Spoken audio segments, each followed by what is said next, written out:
Nouvelle invention, les enfants Dieu. J'ai écouté ça dans une vidéo. Je ne sais pas où on va s'arrêter dans l'idée de vouloir faire passer les enfants comme des ennemis. Parce que nous avions déjà effectivement des enfants rois, des enfants tyrans, et maintenant nous avons des enfants Dieu. Alors, je ne vais pas citer le nom de la personne qui vient avec ce type de théorie, mais dans tous les cas, ceci est très dangereux que de s'exprimer ainsi dans les médias, parce que dans la tête d'un parent, le fait d'entendre enfant Dieu, enfant tyran, enfant roi, va faire naître de la peur de la domination. Et justement, cette peur de la domination va induire des comportements qui vont alimenter l'opposition, alimenter l'agressivité. Parce que la peur va se transformer en colère, qui va se transformer en agressivité.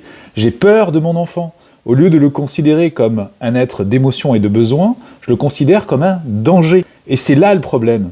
L'idée que nous avons de nos enfants est primordiale dans la manière dont nous allons nous comporter avec eux.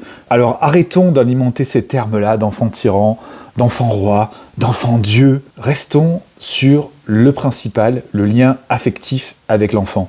Un enfant qui ressent une colère est en détresse. Il a encore plus besoin de notre amour que d'habitude pour justement retrouver son équilibre. Si je me mets dans la tête que la colère de mon enfant est issue de son caractère de tyran, de roi ou de Dieu, eh bien je ne vais pas pouvoir l'assister. Et dans ce cas-là, ça vient aussi complètement contredire la théorie de l'attachement qui consiste à dire qu'un enfant a besoin qu'on accueille ses émotions, a besoin qu'on l'aide à les réguler, qu'on soit là pour répondre à ses besoins parce qu'il n'est pas autonome. Vous voyez le danger ?